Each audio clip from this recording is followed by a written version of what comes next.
Le damos la bienvenida de inmediato al embajador Alan Wagner Tizón. Él es el presidente de la Comisión de Reforma de Justicia. Ustedes van a ir viendo, bueno, más adelante, primero vamos a conversar, pero también los otros integrantes que ha elegido el presidente para formar esta comisión y proponer desde el Poder Ejecutivo una solución a la crisis que está atravesando el sector en este momento. Bienvenido. Muchísimas gracias por estar con nosotros. Muchas gracias, Mávila, por su invitación. A ver, ¿qué van a hacer en 12 días? Porque entiendo que el plazo es cortísimo, ¿no? Sí, y por eso mismo hemos conversado con el presidente. Hoy día que se instaló la comisión y comenzamos rápidamente a trabajar, vamos a concentrarnos en algunos temas críticos, es decir, muy importantes, que tienen que ver con la reforma de la Administración de Justicia y con aspectos muy concretos y de preocupación para la ciudadanía. Bueno, estamos en la comisión definiendo cuáles van a ser esos temas, pero claramente uno de ellos es, por ejemplo, la corrupción en el sistema de administración de justicia, cómo está funcionando la OCMA, qué cosas se puede hacer para mejorar la capacidad de acción en ese terreno, ¿no? El tema, por ejemplo, que nos preocupa a todos sobre el feminicidio, los abusos sexuales contra menores, cómo es que eso, por ejemplo, se puede mejorar dentro del Poder Judicial.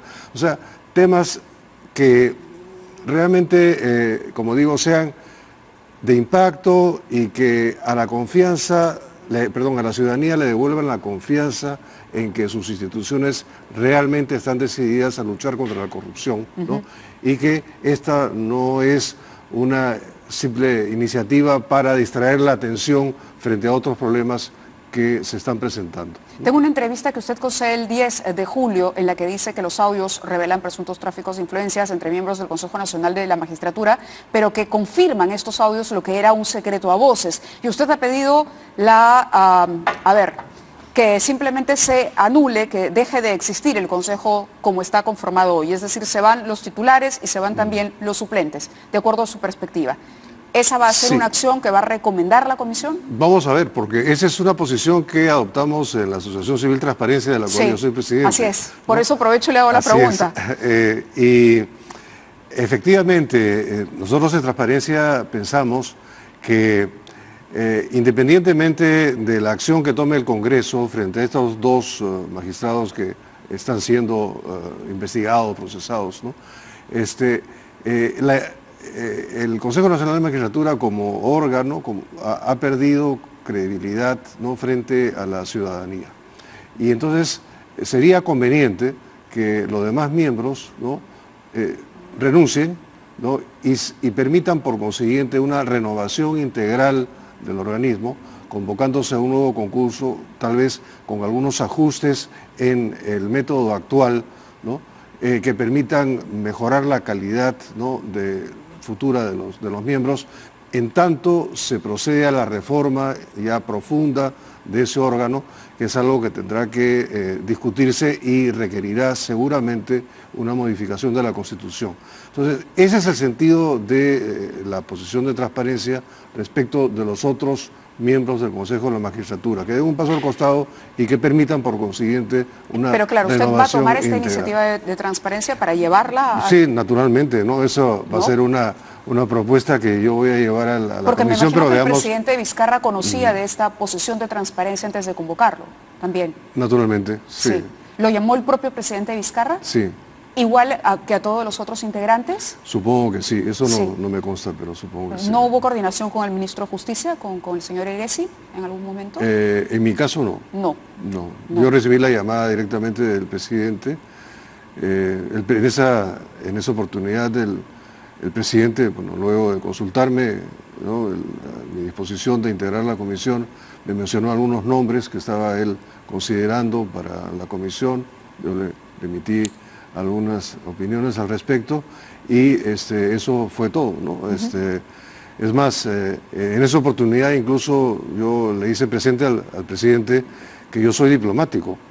Yo soy un licenciado en Diplomacia y Relaciones Internacionales y no soy un jurista, y que por consiguiente el cargo de presidente de la comisión que él me estaba solicitando consideraba que podía estar mejor en manos de uno de los juristas miembros de la comisión. Pero luego el presidente insistió y los demás miembros de la comisión, ¿no?, dijeron que yo debía presidirla. Será por, tal vez, digo yo, justamente por no ser alguien que viene del mundo. Y por el recuerdo tal vez de mi gestión con relación a nuestro juicio ante la Corte Internacional de Justicia de La Haya, que me tocó justamente coordinar un equipo muy grande de juristas, de geógrafos, cartógrafos, etcétera, que esa es, bueno, un poco la contribución que yo puedo hacer ante el importante grupo de personalidades que integran la comisión, ¿no? Vamos a verlos rápidamente, tenemos unos pictures para que ustedes conozcan quiénes son los miembros de esta comisión. Bueno, ya saben que la preside Alan Wagner, pero también está integrada, ahí está, ese es el presidente de la comisión, diplomático de carrera, como él nos cuenta, ha sido ministro de Relaciones Exteriores y Defensa, también embajador de nuestro país en varios países y agente del Perú ante la Corte de La Haya. ¿Seguimos? También está la doctora Delia Reboreo, miembro de la comisión, abogada experta en Derecho Constitucional y también fue magistrada del Tribunal Constitucional. Vamos con lo siguiente. El doctor Hugo Sibina Hurtado, abogado experto en Derecho Procesal, fue presidente del Poder Judicial también en su momento, presidente de la Sala Penal Permanente de la Corte Suprema. Seguimos. Samuel Abad Yupanqui, abogado experto en Derecho Constitucional, jefe de gabinete del Ministerio de Justicia y adjunto en la Defensoría del Pueblo. Eduardo Vega, defensor del pueblo, fue defensor del pueblo, abogado de la Comisión Episcopal de la Acción Social de la Iglesia Católica y abogado de IDL.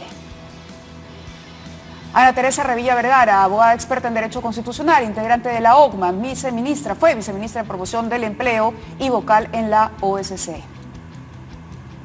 Y Walter Albán Peralta, abogado experto en Derechos Humanos, también fue defensor del pueblo y ministro del Interior, representante del Perú ante la OEA, también figura en su hoja de vida.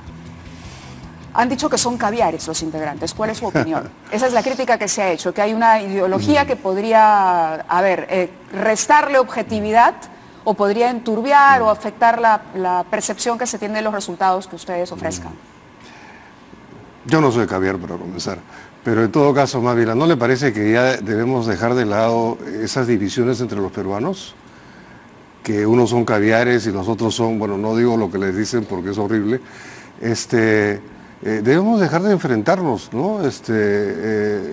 Pero usted diría que habría, a partir de los integrantes, un tinte ideológico, peligro de que haya un tinte ideológico. No, porque además los temas que vamos a tratar no tienen carácter ideológico, son temas que tienen que ver con gestión pública, ¿no? Y aceptaría la participación de magistrados, porque en la mañana escuchaba un pronunciamiento, de verdad era interesante ver cómo los jueces se habían puesto de pie, los de la Corte Superior, y habían hecho un pronunciamiento en vivo ante la prensa diciendo que ellos estaban muy preocupados, porque así como denunciamos a los corruptos, también hay que reconocer a quienes hoy están pagando los platos rotos por esos corruptos, ¿no? No todos los jueces ni todos los fiscales son delincuentes.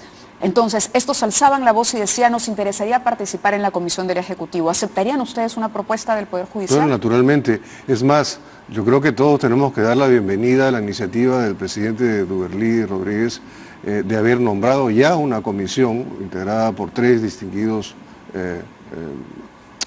vocales supremos para comenzar ellos a estudiar la reforma de la Administración de Justicia. De hecho, el día lunes tenemos una reunión con el presidente del Poder Judicial para justamente recabar de él sus opiniones, sus orientaciones, porque le quiero explicar, Mávila, tenemos 12 días para trabajar, eso es un tiempo sumamente escaso, muy corto. La reforma del Poder Judicial es algo que necesariamente toma un largo tiempo y que involucra a todas las instituciones que están comprendidas dentro del sistema de administración de la justicia, ¿no es cierto? Cada una de ellas tiene una responsabilidad, cada una de ellas tiene que hacer un aporte, ¿no? Entonces, es imposible pensar, ¿no?, que en un plazo tan corto una comisión como la nuestra pueda presentar la gran reforma de la Administración de Justicia. No es así.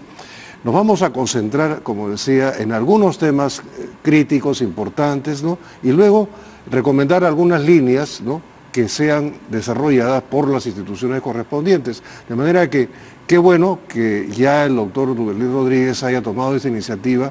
Estoy seguro que el fiscal de la Nación hará lo propio, ¿no?, tanto el actual Pablo Sánchez como quien lo sucederá, ¿no?, dentro de poco, y el Congreso, naturalmente, y así como ellos, otras instituciones que están comprendidas, ¿no?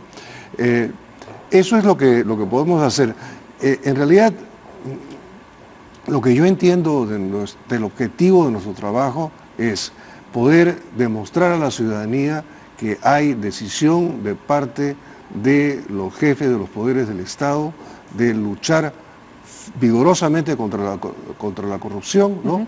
Y en este caso, a raíz de lo que ha sucedido a través de los audios que vienen, ¿no?, difundiéndose, sí, ¿no?, que eso también se aplica a algo mucho más profundo que tiene que ver con la reforma del sistema de administración de justicia que hace no menos de 15 años, para no decir la historia de la República, 15 años que viene siendo estudiada. Han habido comisiones muy importantes, varios miembros de la comisión nuestra fueron miembros del CERIAJUS, de la Comisión por la Justicia y de muchas otras más, de manera pues que lograr eso que signifique un arranque del proceso de reforma, ¿no?, y por otro lado una recuperación de la credibilidad de la ciudadanía.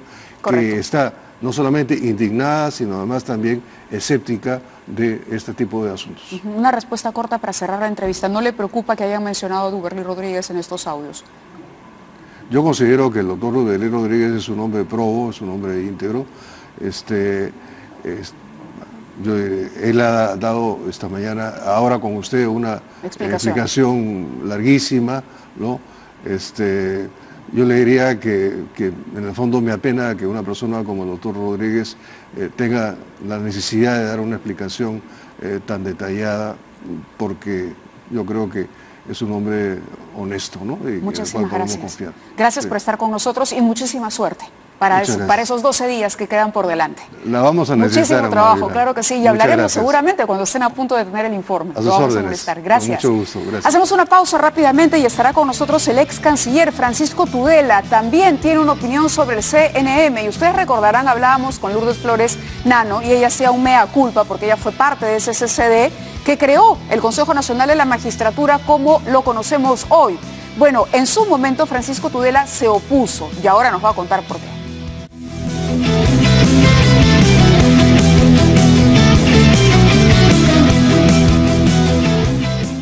Doctor, ahora Buenas sí. Buenas noches, Mávila. El escenario es suyo. Ayer usted me decía que votó en contra, mientras escuchábamos a Lourdes Flores Nano decir, bueno, hacer un mea culpa, valgan verdades. Ella reconoció que no había sido el mejor modelo tomado de Italia para crear un CNM como el que hoy conocemos.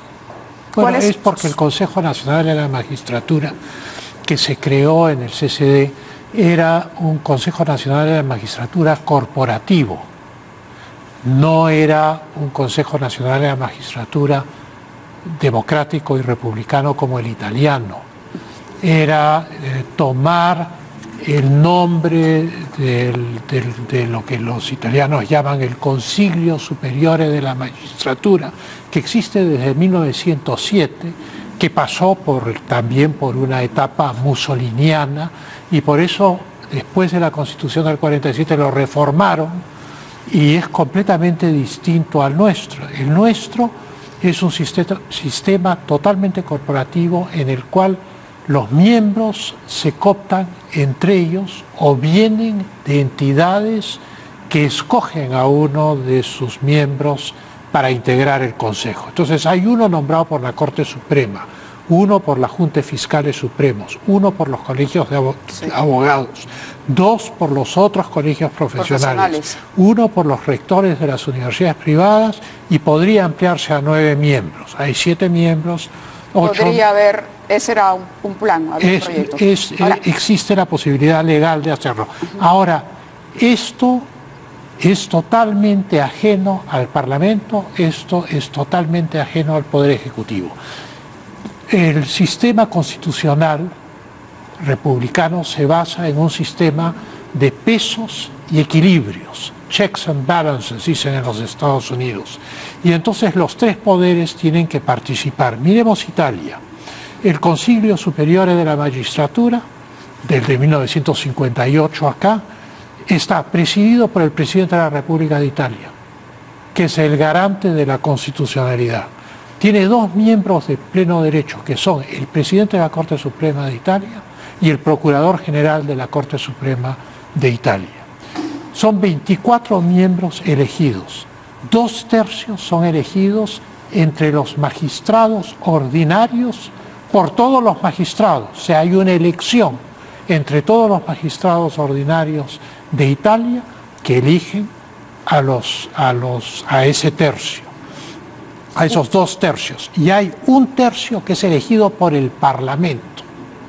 No son necesariamente magistrados, pero tienen que tener las calificaciones que tendría una persona para ser miembro de la Corte Constitucional. Pero usted dice que lo italiano no tendría por qué replicarse en el Perú. No, pero y más lo bien que sí leo una declaración suya que dice que los jueces tendrían que ser nombrados por el Ejecutivo. Bueno, hay un periodo transicional, o sea, evidentemente, como lo acaba de señalar el embajador Alan Wagner, se pide la renuncia de los miembros del Consejo Nacional de la Magistratura. Y claro, ¿qué vamos a hacer? Vamos a repetir el proceso corporativo por el cual la Corte Suprema, los fiscales supremos del Colegio de Abogados mandan a sus representantes al Consejo Nacional de la Magistratura. Vamos a repetir exactamente la misma figura. ¿Qué había antes en el Perú? Había en primera y segunda instancia esos jueces eran propuestos en ternas al presidente de la República que escogía uno de ellos. A diferencia de los Estados Unidos de América, no elegíamos a los jueces de primera instancia. Y la Corte Suprema era propuesta por el jefe del Estado y aprobada por el Senado. Y en eso se parecía más, por ejemplo, a la nominación de Kavanaugh, por ejemplo, para ser miembro de la Corte Suprema ahora en los Estados Unidos por el presidente Trump.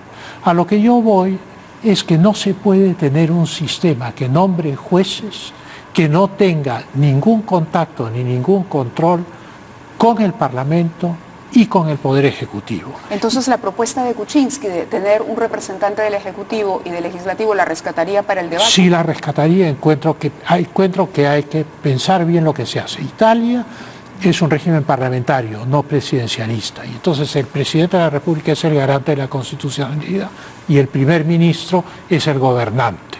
Y entonces habría que buscar una fórmula en el Perú, pero el Ejecutivo tiene que estar presente y el Parlamento tiene que estar presente. Pero con un representante, es decir, ampliar eso de 7 a 9 incorporándolos. Por ejemplo, en el caso italiano, el Parlamento elige 1/3 de los miembros del Tribunal Constitucional y los otros 2/3 los eligen los jueces, entre todos los jueces. Pero hay una propuesta en el Senado italiano que es muy interesante porque a raíz del escándalo de corrupción Tangentopoulos, que es el lavallato italiano, incluso este sistema quedó puesto en duda. Y entonces en el Senado está el proyecto de ley de reforma, en el Senado italiano, en el cual se propone hacer un sorteo. Uno diría esto ya es una cosa muy excéntrica. Dejarlo al azar, ¿no? Pero es interesante el concepto, o sea, se sortea 1/3 de los miembros del Consejo Superior de la Magistratura italiano, se sortearían entre los magistrados ordinarios en servicio. Se sortearía otro 1/3 entre los magistrados administrativos de los tribunales de cuentas, tributarios, militares, etc. Y el tercer 1/3 se sortearía entre un elenco de ciudadanos que tienen los requisitos para ser jueces de la Corte Constitucional. Entonces, ¿a qué punto hay?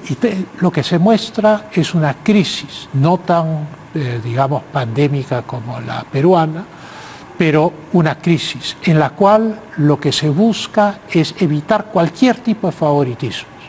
Y la forma de evitar cualquier tipo de favoritismos es ir a una lotería de miembros del Consejo Superior de la Magistratura italiana. ¿Quién asumiría la responsabilidad de las designaciones?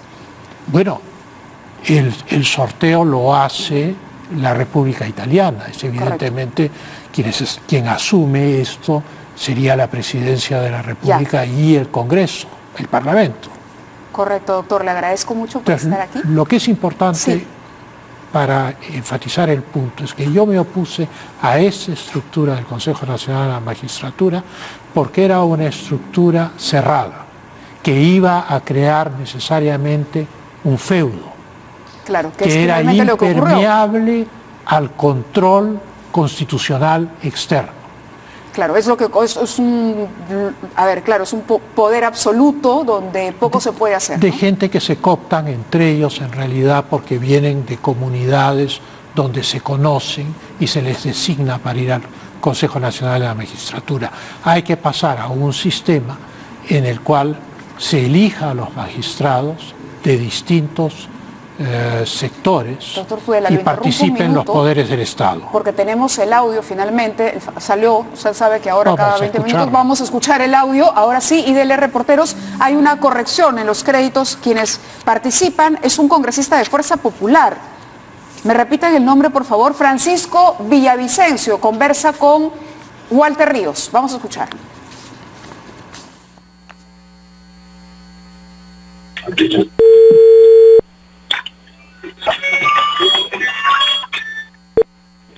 Aló. Panchito, mi querido amigo, ¿cómo está? Buenos días.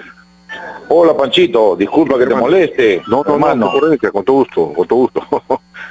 Panchito, disculpa hermano, mira, se trata, para no incomodarte mucho hermano, mira, No. mi esposa, hermano, ¿Ya? es defensora pública del Ministerio de Justicia.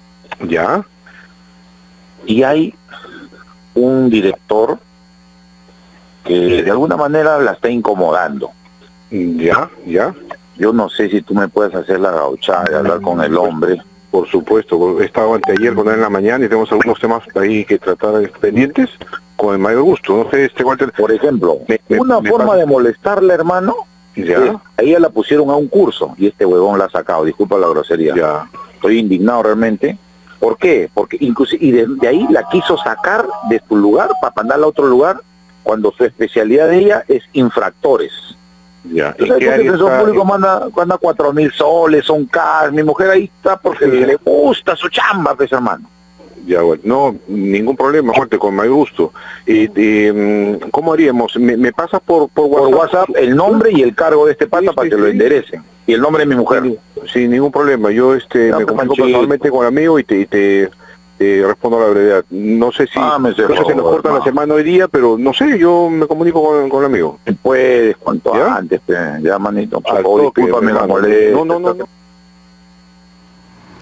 Bueno, a Ríos le preocupaba mucho este tema de la esposa y es justamente por eso que había coordinado una reunión con el secretario del Ministerio de Justicia y por eso se negaba a ir al famoso almuerzo que lo cita. Hay una nota de la República, vamos a ver, la nota de la República. A ver, me avisan por favor de switcher, que es lo que vamos a poner. Esto, Notaría de Congresista Fujimorista registró 53 empresas de fachada. La Ruta Aurífera, organización criminal del llamado Pablo Escobar del contrabando de oro, el norteamericano Juan Pablo Granda, preso desde marzo pasado en Miami, recurrió a la notaría del legislador Francisco Villavicencio Cárdenas, precisamente al que ustedes acaban de escuchar, ofreciendo solucionar los problemas de la esposa del juez Walter Ríos. Y bueno, en esta notaría se registraron las compañías ficticias. Villavicencio culpa a sus empleados, pero él es el dueño de la notaría. Seguimos conociendo más de esta telenovela. Bueno, doctor se Tudela. alterna, Colombia y el Perú se alternan el primer puesto en la venta de cocaína refinada en el mundo. Hace 4 años la cifra de venta de cocaína peruana era 54.000 millones de dólares, o sea, 3 veces el presupuesto de la República. Y es interesante que se haya mencionado en uno de estos audios la Convención de Palermo. Eso me ha llamado a mí enormemente la atención, porque la Convención de Palermo es la Convención de Naciones Unidas Claro, es justamente para luchar contra eso. para luchar contra eso, Entonces, para la idea, luchar, ¿usted cree que alguien quiere bajarse de la convención? no lo sé, O pero hacer que el Perú salga de esa convención. eso está debemos, el hecho es que ha sido mencionada en una conversación y es un tratado que el Perú ha aprobado y ratificado el 2002, un año antes de que entre en vigencia. Y por lo tanto tiene plena vigencia para el Perú. Y tiene 3 protocolos para el lavado de activos, el tráfico de personas y el tráfico de armas. Y entonces, evidentemente, se trata de un caso, la mención de la convención es porque se trata de un caso que está circunscrito a esas actividades. Okay. Le agradezco mucho, doctor Tudela, como siempre nos quedaríamos de largo conversando, pero hemos tenido este audio que nos ha quitado tiempo, un audio más. Bueno. Le agradezco, que tengan ustedes buen fin de semana, se quedan con Noticias a las 10.